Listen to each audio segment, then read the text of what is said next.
Studio buddies doing a podcast with a little gay guitar. Thank you and welcome to another episode of the Studio Buddies podcast with me, Simon. And I'm Jamie. And we are going to talk about our art process in this episode. Yeah, our creative process. How we produce work and stuff and things. Yeah. So, I'm a little unsure with what I'm going to say because I've not thought about it much. Do you mind starting us off? Okay. So, because we're currently in uni, a lot of the vast majority of the stuff that I produce is for uni. But I think this is going to be quite interesting for me to talk about because apparently my creative process is completely backwards. That's what uni has told you, isn't it? Yes. So I'll have the idea, or I'll have a snippet of an idea, and talking to peers and tutors and stuff, it'll kind of bounce off each other and I'll get more ideas. And the way that I typically produce work is to produce a final piece first. And because I work heavily with still life, I'll think about all of the objects that I want to do that either represent different things. I'll put them in a composition, and then I take a photograph of it. Because I heavily rely on photographs. And then, one of the reasons why I use photographs as well is because, I have 2 cats, and if I kept, all of my objects laid out in a place, they wouldn't stay there, for one. It would get in the way. I only live in a 1-bedroom flat. So it wouldn't be realistic. So I take the photograph and then I'll base my work on that photograph and use that as a reference, and then I'll have the objects around me as well so that I can see them. Because a lot of the time with the photographs as well, because of how detail orientated I am, if I zoom in on the photograph it gets really blurry. Whereas if I can hold the object up to my face, I'm yes, I can see all of the crevices. Yeah. So I do that as well, just to add that extra detail. And then I have to work backwards to fulfill the briefs. So I would then have to do artist research and then kind of explain how I got there and do all of that stuff. Yeah, that is... Yeah. It would hinder the creative process for me. I can imagine you feel similarly. If you were to say, right, I know the objects that I want to do, I've got the photograph, now I've got to do a Google search of certain artists who do similar things to see what they've done, to then inform what I do next. Which... Yeah, because for me, I already have the idea in my head. And it's even if I do artist research, I'm still going to do it the way that I want to do it, otherwise I won't do it at all. So it's better if I just do it, so then I have the work to be I did this, instead of you made me do all of these steps that I didn't want to do, so I didn't actually produce anything. Yeah. I don't know if I'd have a... Yeah. I've not done those steps myself consciously. I think that... So from that point, you've got a finished piece, and now you're considering, after taking those steps in your process to fulfill the brief, you're now going to look up artists who do that sort of work and try to suggest that because they do this, it's I end up doing the work, and then one of the big comments that I get is that I haven't got enough sketchbook work and I need more artists. So I'll look at artists that do still life and stuff like that and be oh, this relates to my work, even though it doesn't, because that's not what they didn't influence me while I did it, but whatever. And then I have to then mess around with compositions even though I didn't do that to begin with, because I will just put objects down, not really think about it and go, yeah, that looks pretty good. And then I would base it off that. But then I would have to group them into, you know, objects that represent similar things, or like people, or that have different colours, just to talk about how I explored composition instead of the reality of I put them down, I liked it, and I did it. Sometimes you know straight away. Sometimes it's not a... Yeah, it's not a process where you're trying to find something. You can have a fairly clear idea of what you want to produce. And it's only frustrating when that's hindered by you haven't taken the steps necessary. I can only imagine that the idea there is so that where normally you would have the piece of work that you're creating, I hope what is meant to happen is that they're trying to introduce... If you were to look at other artists, you might discover, yeah, they've done this, what you're doing, to their style, but they've made it about this, which made it a bit more, you know, whatever, you know, like added another element to it. And I think, I really hope that that is what's behind this, is that they're trying to say, you may be good at producing work, but if you look at people who you think are really influential, they'll have another layer to it which you might not be including, that you could include because it's just something there. Yeah. I'm hoping that's what we're going to get out of it, because I've actually had the same conversation with my brother about the videos I was producing, and he said if they want to see sketchbook work for how you made the video, just retroactively create these scenes and ideas just like you would a comic book. Just create thumbnail sketches saying I'm thinking about doing this, and just reverse engineer your video. And I said to him, isn't it weird that you've got to cheat your way through this process just to satisfy their requirements, as opposed to them saying, yeah, okay, this is how you're making work and these are the steps you've taken, and instead having a conversation and then working with you in a way that they can discuss either their process or their understanding of what might be missing. They instead just point you in the direction of go look at other artists. It feels like they're just palming you off on people who may be long dead, you know. Yeah, and I feel like if I were to work professionally as an artist, because I'm more interested in, you know, having my work in galleries and stuff like that, so producing work for galleries instead of commission. I feel like if I did that and I just, you know, I went about producing my own artwork, I wouldn't have a sketchbook. Yeah. The only time I'd have a sketchbook is for drawings that I wanted to do. My sketchbooks wouldn't have any kind of process in them. It would be like, oh yeah, this is a book with like some drawings I did before, and I'm just gonna, I want to draw this thing, so I'm gonna draw it in this sketchbook. It wouldn't be like, I've laid out my entire thought process for you to see, because that just wouldn't happen. No, I don't. Like, I don't do that either. No. I wouldn't produce anything if that was the case, because my brain doesn't work that way. I'll have an idea and I'm like, yep, gotta do it, and then I'll do it, and that's it.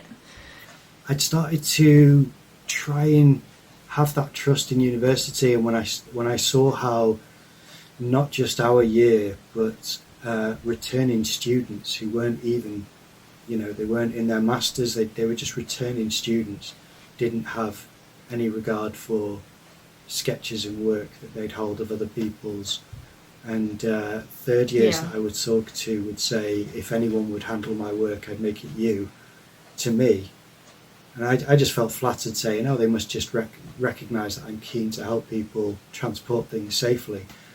But then found out that other people don't have any regard for other people's work, or, you know, and damaging it and discarding of it, which is really, it was one of the many surprises I had in university when I found out that there isn't a common respect, because I still wouldn't do that to anyone's work, doesn't matter who they are. No. And I think like with going into second year, like because of COVID and stuff, like we didn't have studio access, but I think there was a day where we could actually come and get our stuff, and it was a day that I worked, so I wouldn't have been able to, and I know for sure it would have been put in the bin, like 100%. Yeah. I mean, if you can imagine that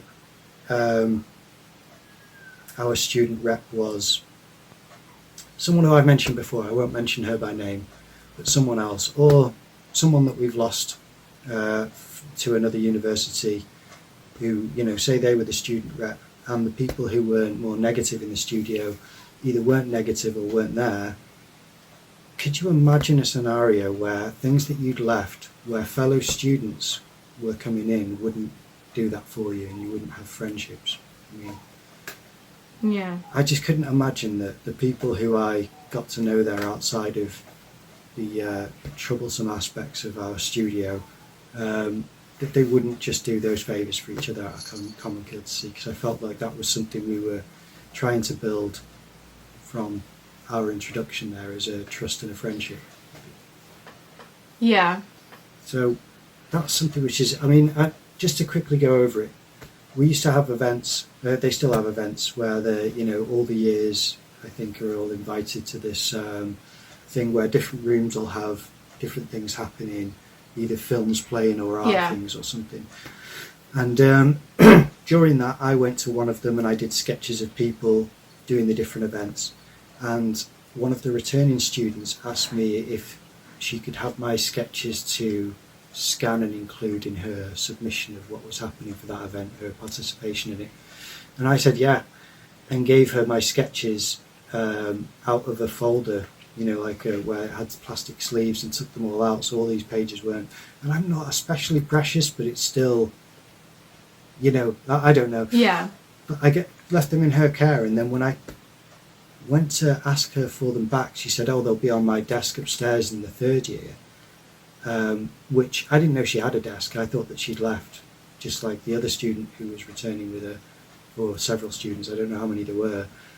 And I couldn't see them on her desk, and then I couldn't find them, and said to her I couldn't find them. Eventually I found a couple on the floor in our studio, and then more and more were just scattered around the room on the floor.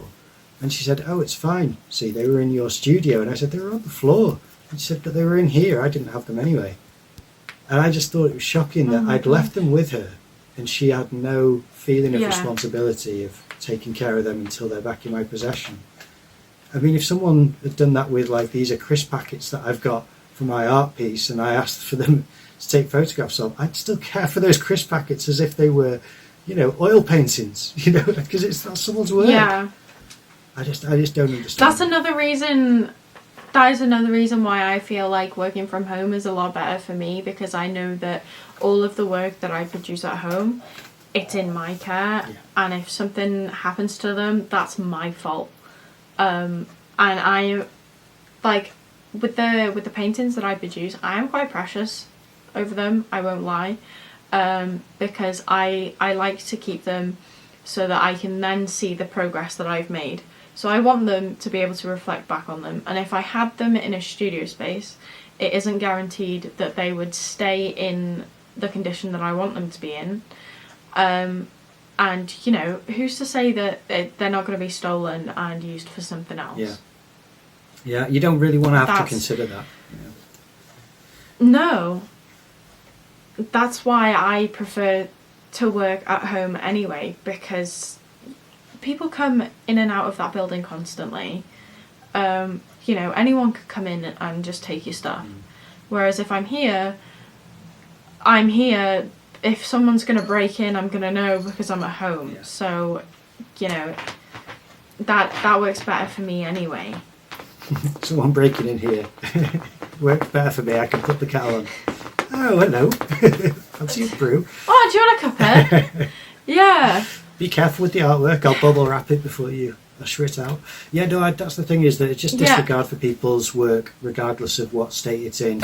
And I'd heard stories of the bullying in that school from someone who's long since left, and they said that the fellow students had put discount stickers on their paintings. I mean, can you imagine?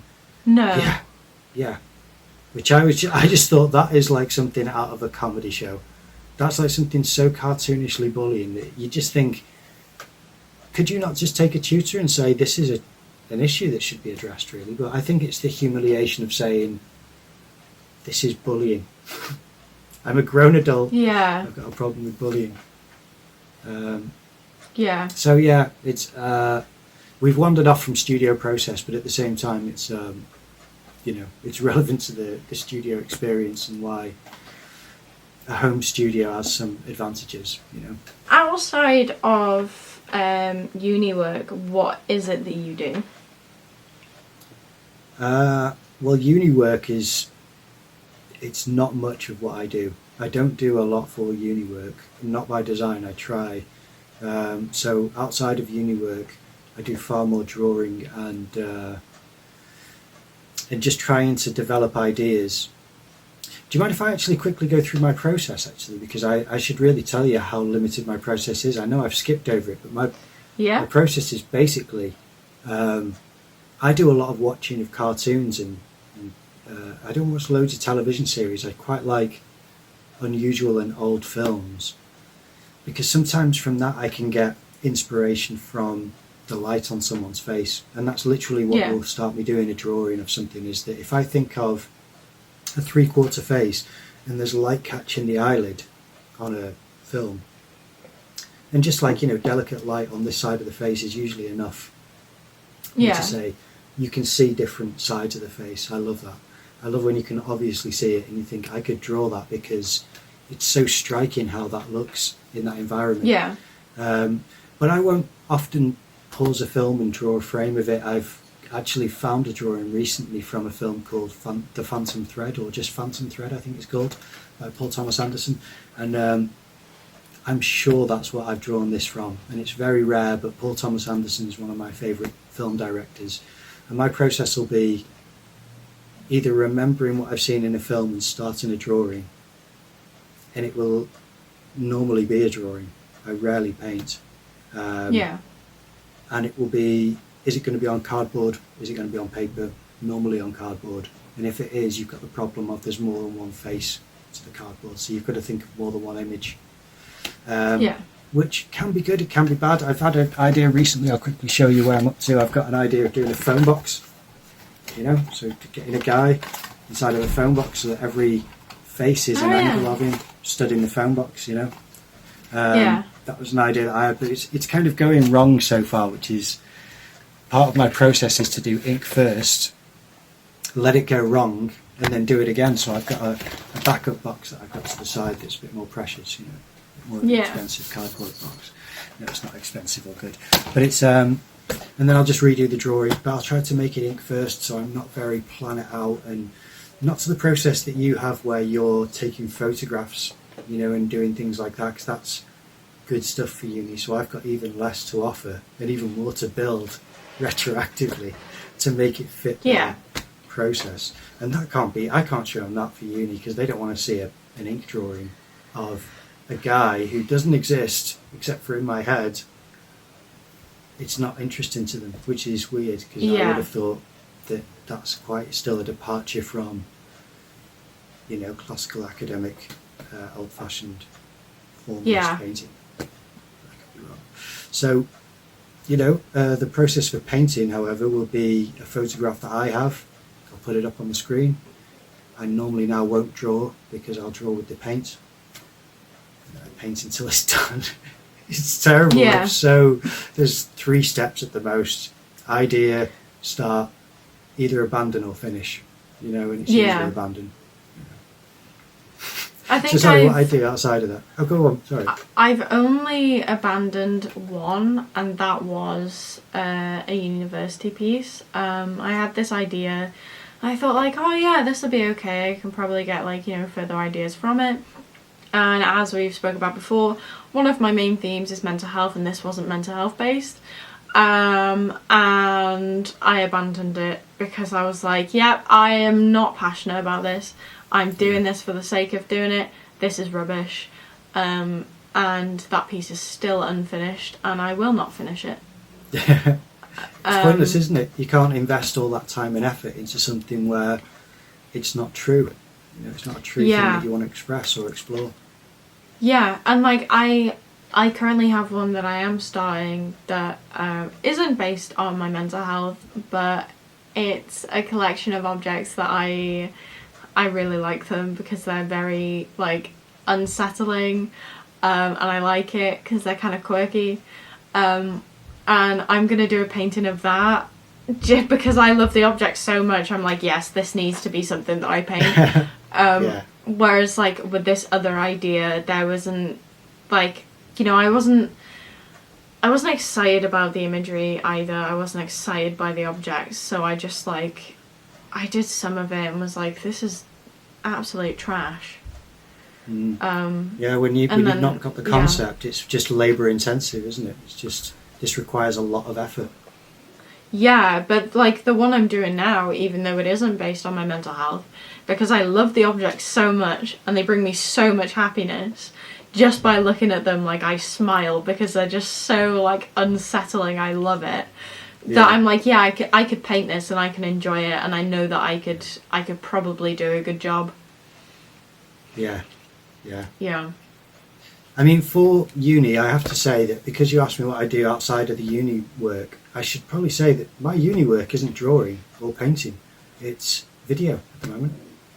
That's what they know my uni work as, which shows you how much I'm at a loss for where to go forward, is that they're not doing the painting that I like because it's splatty, splashy stuff, and I'm stuck in one room, which is not a functioning studio for painting. So I can't really do that, and I'd love to have dived into that. And then the drawing side hasn't really been touched upon since we did perspective, which is line drawings, vanishing points, which is cool for me, but we didn't do very much of that.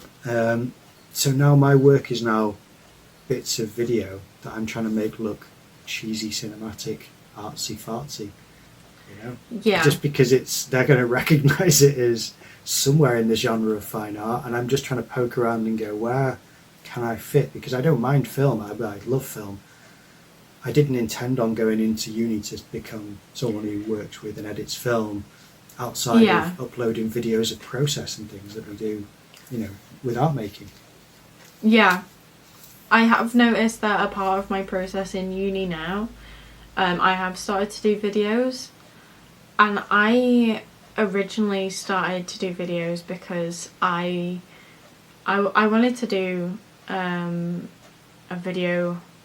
Let's trigger warning. I wanted to produce a video about my grandma because she just passed away, and I wanted to talk about it because I feel like the paintings that I did wasn't enough, and I wanted to be able to talk about my experience and stuff like that, and like the memories that I had with the objects, which you wouldn't know by just looking at the objects. And then that kind of transpired into me then producing more videos about other pieces that I'd done, and I started to do that because I felt like the tutors would understand more if I did a video. It's weird. It does make you just adjust what you submit to them, because you still do the art making that you love, but you just have to alter what you submit and show them, because they don't care for. It's not even that they don't care for, because I don't feel like I'm making it for them. It's that they're not going to help you along if your area of study is figurative or formalist, as they call it. Or just representing it, you know, anything representational. And I'm quite happy to wander outside of that if I feel like that area was still fed or nurtured to some extent. And when it isn't, we have a guest. Oh my god, look at that face. Thank you. Wait. Ow. Oh. See if I can say hi. Oh wow, look at that. Oh, lovely. Ooh, okay. Okay, that's a temporary guest that costs more than we can afford. Yeah. Oh, lovely. What's your cat's name? Zero. Zero. Yeah, I have a black one called Sooty as well, but she's shy, so she might not make an appearance anytime soon. Yeah, so if you can hear like bells rattling in the background or like furniture being shredded, it's my cats.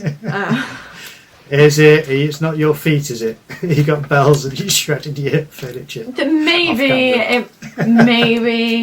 But yeah. So yeah, with the video process has been strange for university.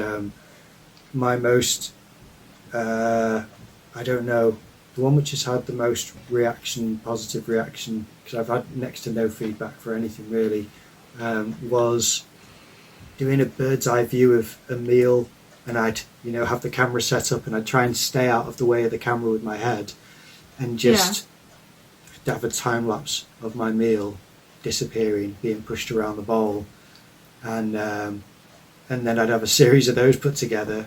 I'm not into it. I don't like it, but that's the feedback that I've got, is that like, yeah, I like the food thing, and I'm like, I don't like, that's not my sort of subject area, but I knew they'd like it. Yeah. Like that whole concept is like, no thank you, that's not what I'm interested in.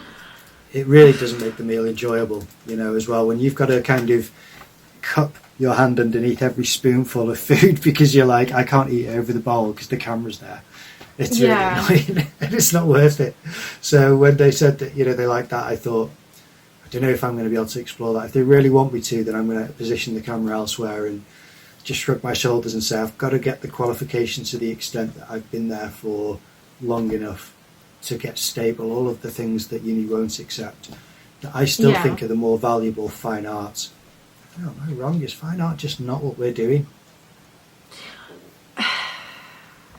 I don't know. I wish I knew the answer, because I thought, we'd have a lot of creative freedom, and every artist has a different process, everyone works differently, and I thought that there would be understanding towards that, but there isn't, and I think that's what I'm disappointed in, because it kind of puts me off actually pursuing art in general.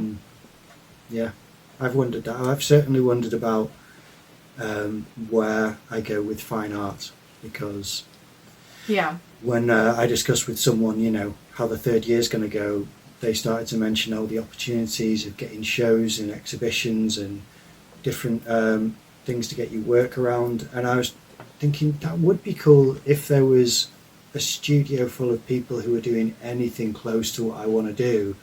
And because we're not, because we're being guided elsewhere, I just think, what's my work going to look like? What is this exhibition? I don't know if my work belongs in that exhibition.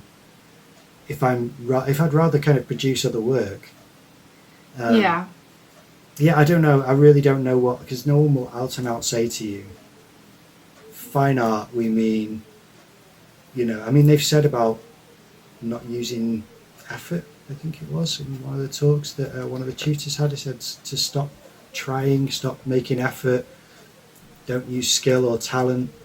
And it's kind of like you're trying to strip everything that we're learning to use, which I get could be something that we could do.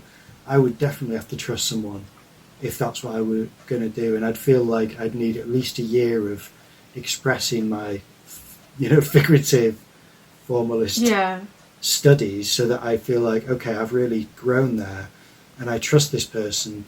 If you want me to abandon that, what are we doing? And it's so hands off that those words just feel like they're just pushing you out on a life raft going, good luck on the seas. Like, what are we doing? I don't know. I don't know. And I feel like with like my subject matter anyway, because it's quite heavy, they don't want to understand why I produce the work that I produce. If it doesn't fit within their SAT guidelines, that's it, like I failed. I could produce like the most visually beautiful piece on the entire planet, and if it did not fit their guidelines, I wouldn't pass. And yet they could have another student that splats paint on a piece of paper and they'd give them a higher mark because they're fulfilling a brief. Yeah. It sounds reductive to say it that way, but that is accurate. Yeah, they don't care about your ability. And, I thought it was going to be like, we'll teach you skills to help you with your creative process and, better yourself when it comes to producing work. But that isn't what it turned out to be. It was just, let's play. And I don't want to fucking play. No. Like, I produce my work to express myself. I don't want to play around with that, because no, that's not me expressing myself. That's me doing a mundane task for the sake of it so that I can get a grade. It's not me exploring how I feel and, you know, kind of just... Because, like, when I paint, it's like nothing else matters. And, like, all of my issues, they just melt away because I'm just so invested, like, in the piece that I'm doing that I hyperfixate on it. And it's the only thing that I can focus on. It can be quite unhealthy, to the point where I forget food exists.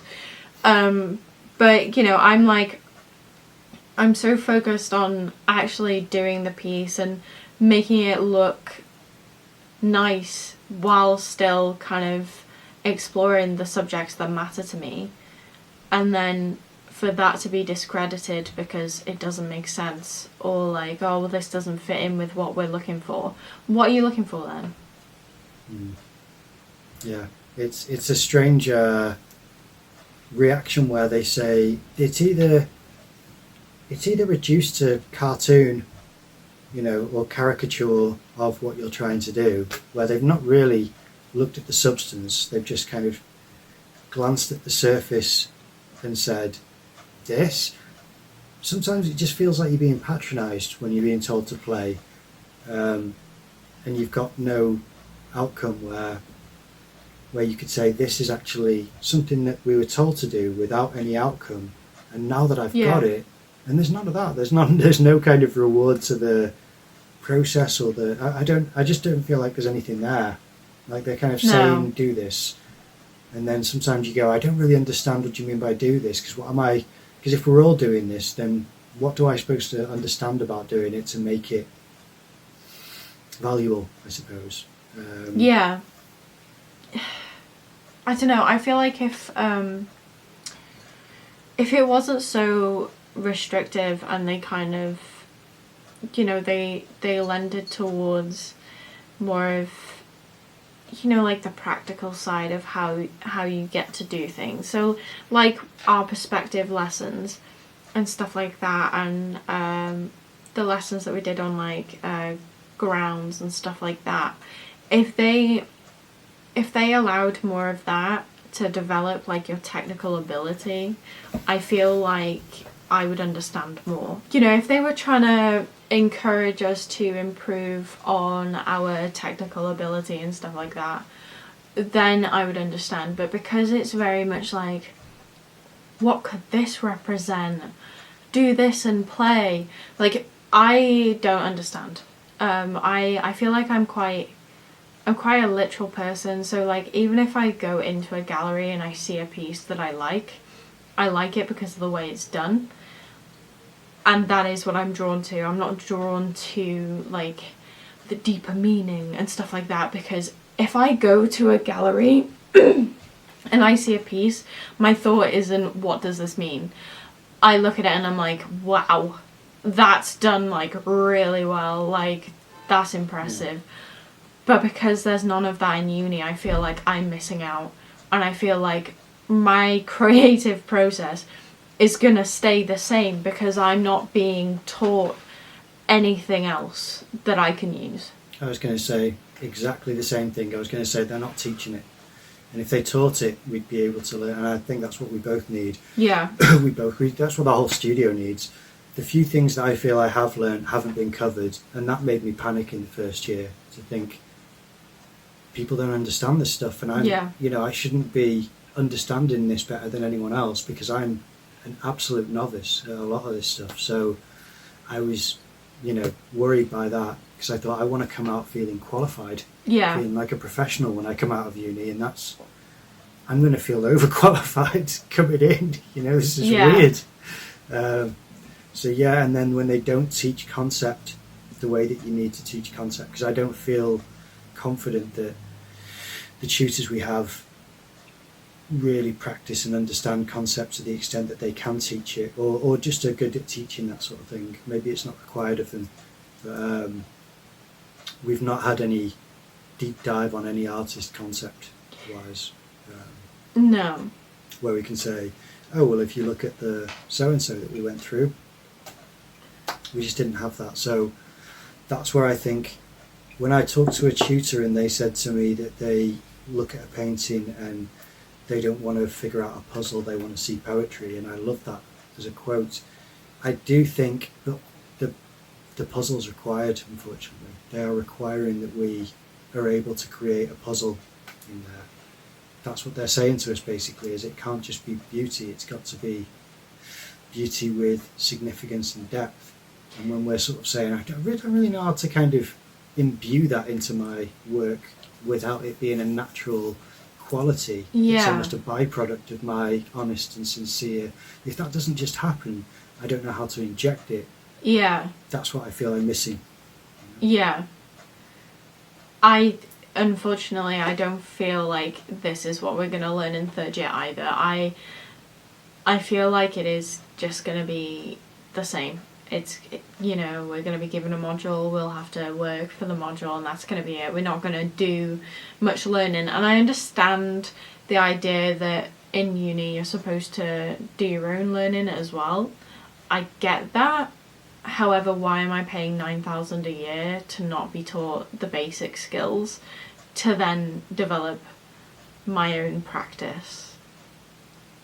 To have to book extra time with tutors in order to get time with them is part of the thing, which I'm not inclined to book with tutors, so I haven't been, because I just thought, well, what are you required to give me? Because I don't want to necessarily, I don't like bothering people and asking them for stuff. Because I feel like if I get on that call, it's been such pent up frustration, it'll be more like a counselling session than an actual productive interaction where you're going to learn something from a tutor.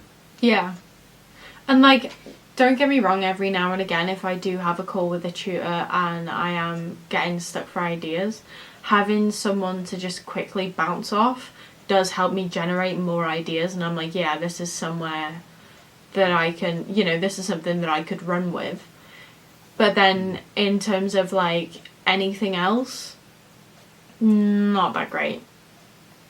So like the whole, I don't know how to draw a chair. Well, some people just don't know how to. It's like, that can be taught though. That can be taught. Someone that I know, I'm really hesitant to mention any names now, but someone that I know said, you can learn that anywhere. And I tried to point out to them, you can't learn that at uni. You can't learn it at fine art, I'll tell you that. And even if it's kind of, you're supposed to learn that in high school, that's not what you've got coming out of high school. You haven't got a load of people who are just great at perspective, because most people aren't. It's unfair to assume that that's just absorbed at a young age. No, and a lot of the time in art in high school, from my personal experience, it wasn't like, we'll learn perspective and stuff like that. It's, here's an artist, do something in their style. That's what it was. Or it was like, here's a shell, draw it, like that kind of stuff. It wasn't like, we're going to teach you how perspective works. And I didn't even learn that in A level. I learned that in a foundation diploma that I decided to do before going to uni. So if I hadn't have done a foundation diploma in college, I would have gone to uni not knowing what the hell perspective was. Like, I genuinely wouldn't have known, like, at all. I'm smiling, but it's not funny. It's kind of something where I think, when you kind of zoom out a bit and think, wow, this is a bigger problem than I thought it was. I really thought education was covering its bases, where you've got a respectable, kind of quality of outcome from the students, and instead they're kind of like, well, it's all who's to say, but if you say that, you should read more. So they sound like it's kind of, hey, there's no wrong answers, but if you're going to give an answer, you've got to do a ton of reading about answers you don't agree with. And you've got to respect their opinion before you disagree with it, or if you I don't want to play this battle as though I'm a lawyer in court. I can try to get some law passed or something. So it feels like a weird game. My honest kind of, is it strategy? That would be the word for third year, is to do online research and not to tell them where I'm looking things up, because I don't want to give them the benefit of that knowledge. Why should I teach them when they're not teaching me. So I'll share it with you. I'll share it with maybe, I don't know. It depends what I find out that I'll try to share with people who I like and am friends with. Because you've got to be careful, because you just don't feel like you can trust anyone. No. It's really bad. It's a really bad environment there where you feel like, I feel like putting my cards very close to my chest right now. In a fine art course, when you're supposed to bare your soul, on the canvas. Yeah, and I do bare my soul on a canvas. However, I still don't trust the people that I produce work with. And I don't trust the tutors to make a fair judgment of my work, because it's personal to me, as I think art for me should be. So for them to come over and pass a judgment based on, it doesn't make any sense, I don't understand how you got there. It's like, well, if you're in my brain for like half a minute, maybe you'd get it. Like, maybe then you'd understand. But because they're not willing to take the time to actually learn, there isn't much that I can do as a person to help them understand besides fulfilling the briefs that they set. Yeah. It's like a, I don't know, it's just like an unhealthy relationship that you have with someone where you're just not listening to each other. Yeah. And it's just what it feels like, where you're kind of like, I'm trying to tell you that this is how I work. You kind of say, well, that doesn't really make sense. Well, it does to me. This is how I work. This is how I do it. You go, well, you should really do this. And I don't know, it's a weird carrot and stick where you don't really know what you're trying to get at. I still don't know if I've made it into third year at this point. I was looking up today going, I have no idea if my marks are significant enough for me to go through. No. Who knows?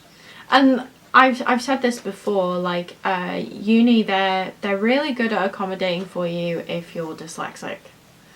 To be fair, they are pretty good at that. I'll hand that to them. However, if you have ADHD, autism, or anything else that isn't dyslexia, you are going to sink, because they aren't going to take the time to understand how your brain works.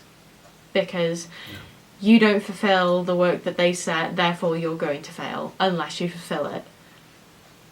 And to me, it doesn't make sense. Like, the whole showing my entire process in a sketchbook, I sort of understand, like, in terms of them marking my work, I guess I can see how it helps them. But in terms of it helping me as a creative, it doesn't. It hinders my process, which is why I will not continue it when I finish uni. Yeah. Because it doesn't make sense. Yeah, I can't even take the first step to put the work in the sketchbook if I don't believe in the process and I don't feel a connection with the work. And that's what I've been missing most of the time, is the actual the real investment. It should be mutual.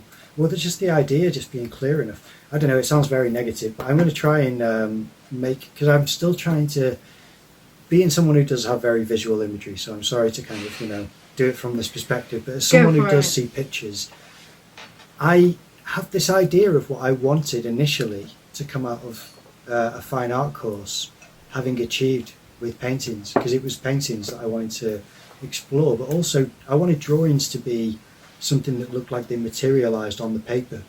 And I'm starting to learn that nothing to do with uni at all, nothing close to uni. This is by me going repeatedly to life drawing classes and trying different materials on different surfaces. And uni is not interested in any of that, does not care to hear of any of it. That's what I want to do. Yeah, when I first started uni, I wanted to do more print, because in college I was in the print room. That was where you'd find me. I didn't really paint that much, so I wanted to continue doing like screen print and lino cut and stuff like that, because I liked it and I still like it. But because of the way it was set out, as to like, you have to book a space in the print room and stuff like that, and like that whole tedious process, I never did it, because I was like, no, if I have to book it, it sounds ridiculous, but to me it makes sense. Okay, in my head, I thought, you know, if I have to book a space to be able to use it, what's the point? Absolutely. I mean, why do you have to do a barrier? Imagine if you had to book to do a painting. Every time you wanted to do a painting, you have to book. It's not how that works. No. You usually are on a whim and want to do something and should be able to. The print room is not some train station where there's a lot of people going in and out of there. No. It was pretty barren in there as far as anyone helping out, working. It seemed like the person who did man that building, I felt terrible for her, and because she seemed lonely and disconnected from the actual university and left soon after we met her. Yeah. She was lovely, but it didn't seem like she had the structural support of the faculty there to make it a healthy, busy environment for the students. And if you have to book in, it doesn't surprise me that it was, you know, a tumbleweed room. Yeah, and when I was in college, you know, like we had, the only room that you had to book in college was the photography studio because it was used quite a bit, and that I didn't mind because I literally went over to the art technician and was like, I want to book the studio, and he'd be like, yeah, okay, this is the nearest time, do you want to do that? And I'd be like, yeah, right. And that was fine. And then with the print room, it would literally be like, come and go as you please. And my tutor, you know, you'd be like, right, go into print, and he'd be like, yep, see you in a bit. And then he'd come in, have a look at like what you're doing and be like, oh, you know, you can try and like put these together and do this and that. And like it was amazing because of that interaction and him being like, oh yeah, these two really work together. If you could try and put them together somehow, it would be, you know, it makes the image more interesting and stuff like that. But because I know that in uni, if I went into the print room, there wouldn't be that engagement between myself and a tutor, I wouldn't end up doing much. And the whole booking thing again, like I wouldn't do it. I just wouldn't do it. And it's so sad because in college I literally lived in the print room. Like, it was amazing there. I loved it, and the facilities there were absolutely astonishing. Like, imagine the print room in uni, but so much bigger. It was absolutely nuts. It was beautiful. And then it needed to be. Yeah. Sorry, I was thinking, imagine if we had the opportunity to kind of have residents for different residencies for different artists that we know in that art building that we, you know, started in, to say, right, all the staff's gone, all the faculty's gone, we've got some of the admin people, obviously, because that's admin people, whereas the actual different studies of art, you get to say, you know, if you know of anyone who could do that, who could just be in that room, so that anyone who wants to wander in as an art student, say, I came to do a painting, and say, all right, well, we started half an hour ago, but if you get set up, just get an easel, and there'll be a painting room, and then downstairs there's a printing room where it's like, yeah, absolutely, just, you know, or if it's a bit busy, then just be like, oh, if you wait for, you know, half an hour, come back in an hour. That type of thing would be an amazing environment for an art school, where you could have lecture rooms for people doing lectures about art history. Yeah. And you could have all the studio spaces being used for something where it was a creative environment and people were constantly being reinforced with a grown-up in the room who had something to contribute, as opposed to a cool teacher who's a friend of the group who's like, hey man, you guys figure it out. You know, we don't want to give you any rules, dude. And they just kind of walk off. See, this is why I miss foundations so much, because going into the studio, it buzzed. Like, there was a buzz, and it was amazing. Like, don't get me wrong, my tutor, he thought I was a pain in his backside, and fair enough, okay, there were some days where I came in and I was like, I'm gonna produce nothing and I'm gonna wind you up to high hell. And, you know, he tolerated me, and I'm very grateful. And then, you know, on the days where I could focus, because I was unmedicated for my ADHD at this point, on the days where I could focus, I would literally just like pull work out of my backside. I just constant producing from like 9 until 4, and it was beautiful, and I'd have him to bounce off constantly, and it was amazing. And then uni, it's not the same, because, you know, the tutors, they're not there with you. They'll come in for like 10 minutes and go, yeah, that looks all right, and then leave. It's not, you know, it's not back and forth all the time, and they expect you to do that with your peers. But then if you don't get on with your peers, or, you know, you don't feel comfortable with them, you're kind of stuck in this place where, like, you have no one to bounce off, and therefore you don't generate as many ideas. Yeah.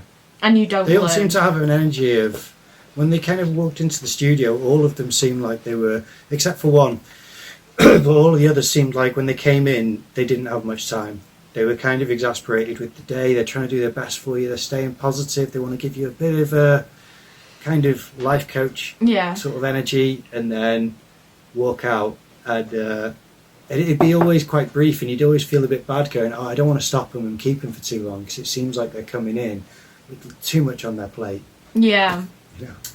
Just acting like that was supposed to get us working. It's nice when one tutor would come in and spend a bit more time showing us their work and talking about their process, but that's been better at the end of last year, as in the beginning of this actual year.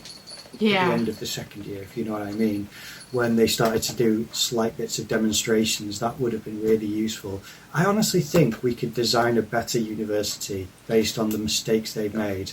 I think, right, if I were to design a better university, I would have my tutor from college teach us. Mm. Like, if I could go back and just continue doing a foundation in art and design, I would. Yeah. I genuinely would, because, like, as much as...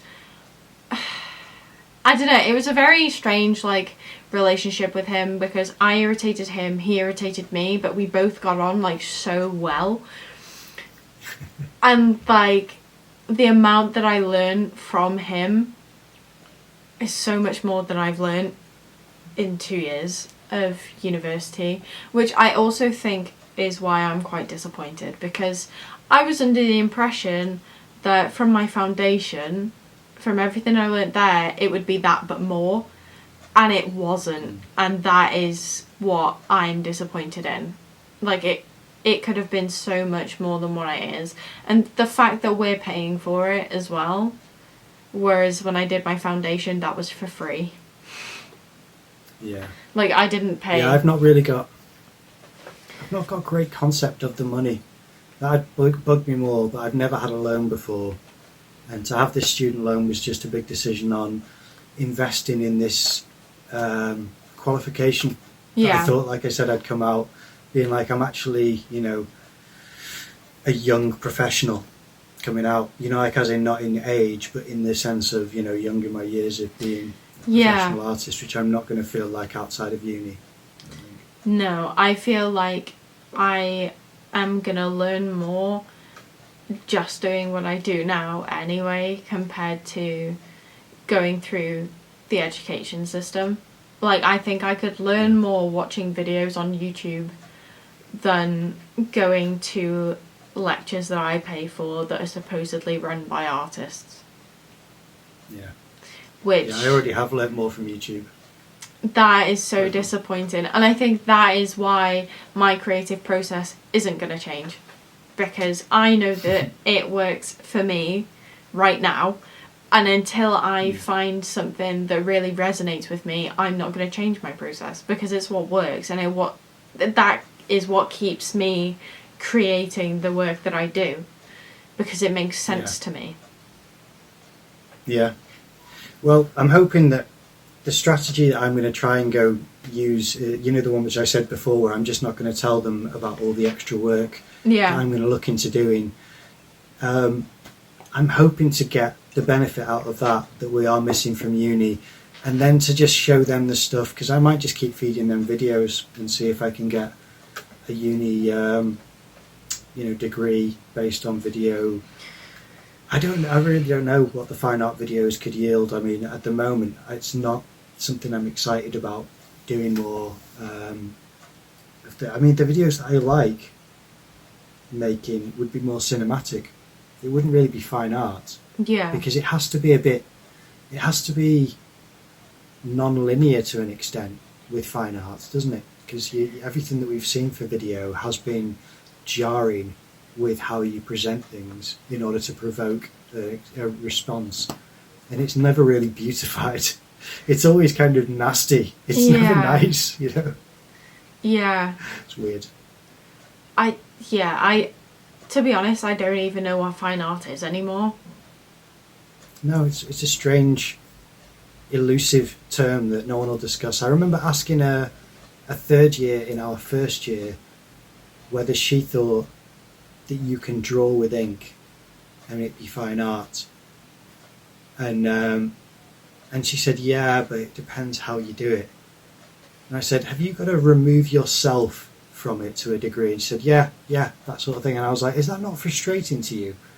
Do you have to then not be so connected with it? You have to make sure that it's either you're doing a drawing where you're so removed from the application of ink onto the surface that you have to go through this process where you've got this machine where you're kind of like, yeah, and then it's like making a line, and you're like, that's just how I've got to draw for it to be fine art. Otherwise, it's not fine art. I feel like that's what we have to do in uni anyway. It's literally that's the impression they give. Yeah, it's just producing stuff for the sake of producing it and not having the enjoyment there and not having like the passion there, because if you have that, it's not enough. Yeah. Which, like, and I'm big on drawing. That's backwards. That is really backwards. Yeah. Yeah, it's. I mean, I think that if they would have said to us in our interview for the course, we're going to push a lot of creative writing.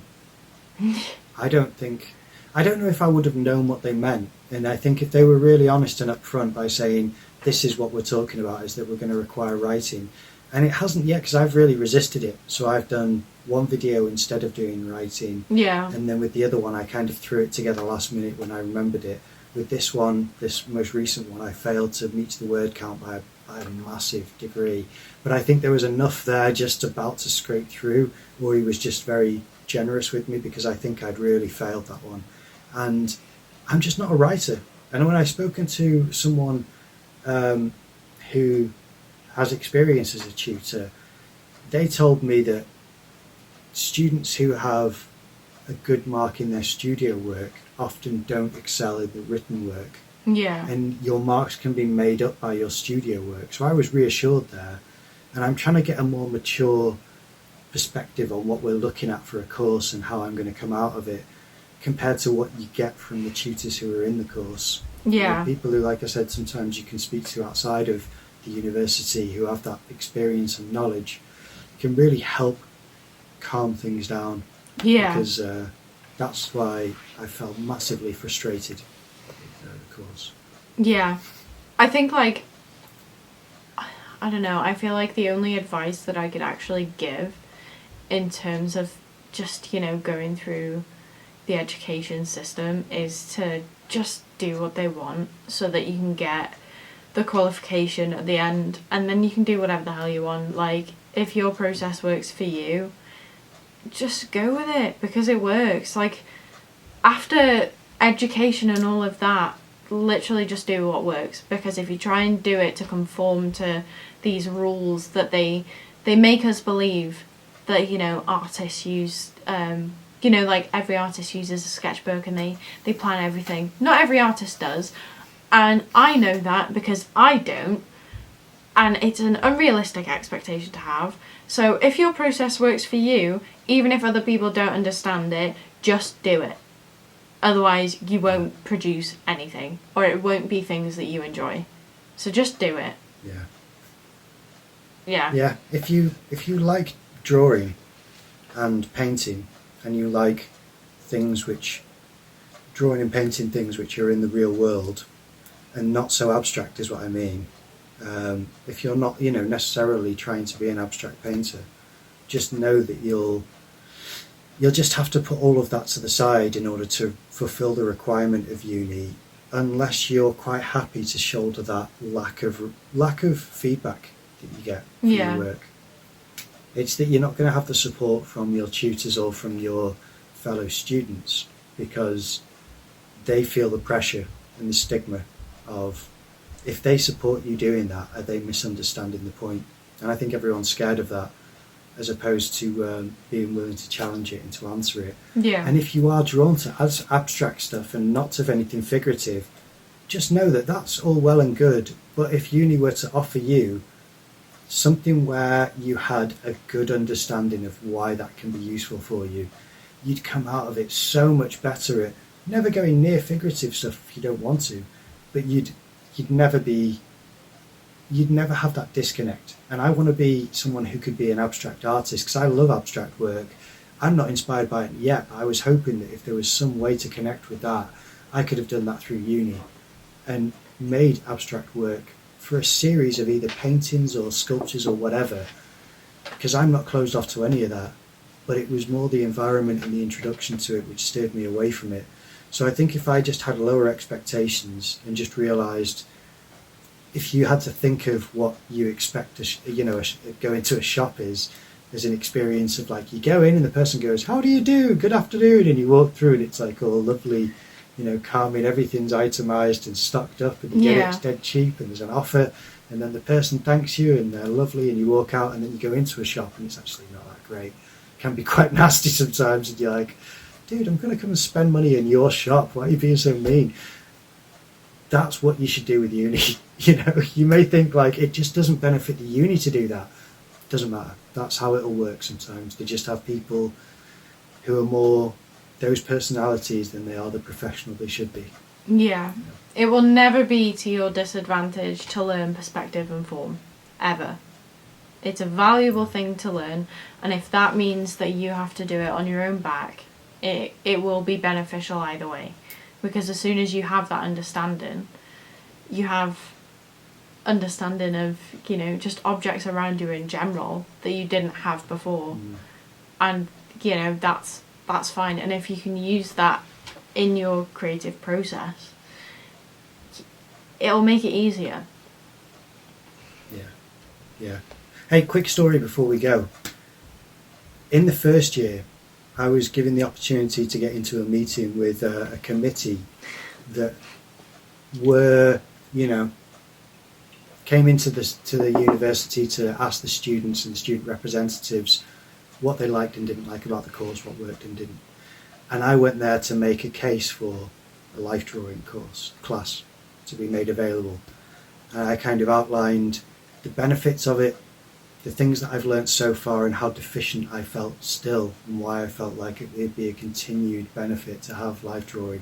And then I also said, if models are a problem, I know models who are actually registered as models in a kind of agency where you're confirmed to be reliable and professional.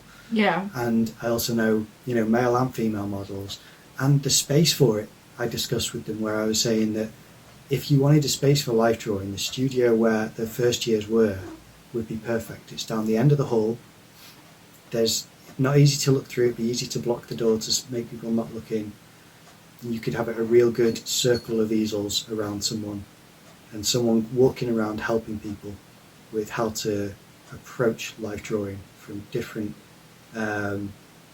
methodologies, or just from a singular methodology, because there's tons of different ways to approach it.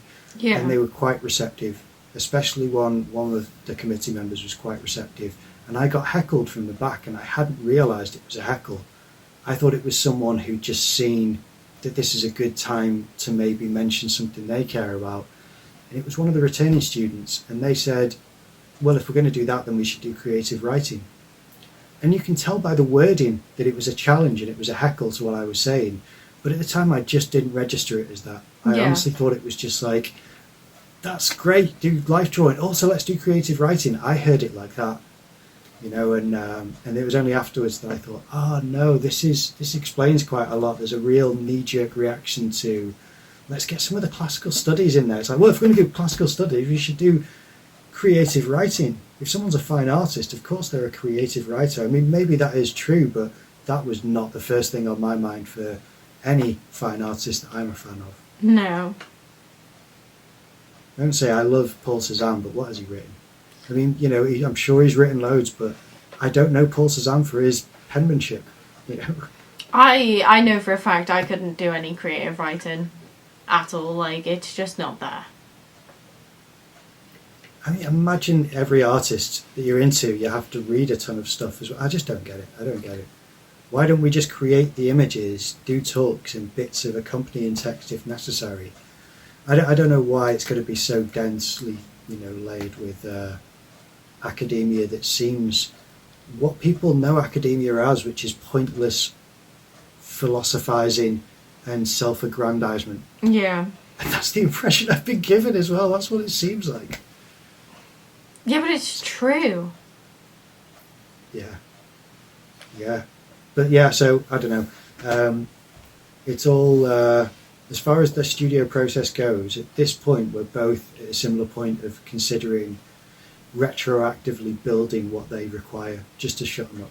Yeah. Yeah, as grueling... It'd probably be in our interest to do it. As grueling as a process that it is, if that is what gets me a degree, I'm just going to have to do it.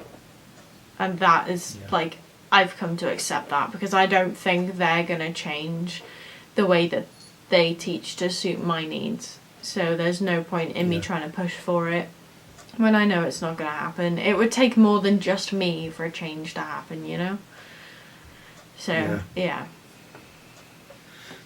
Well, it sounds grim, but I'm very much grateful for meeting Jamie in such a grim environment, because it turns out that we ended up being what you would call studio buddies, doing a podcast with a little gay guitar. That sounds so out of tune. Thanks for watching. Thank you. Bye. Bye.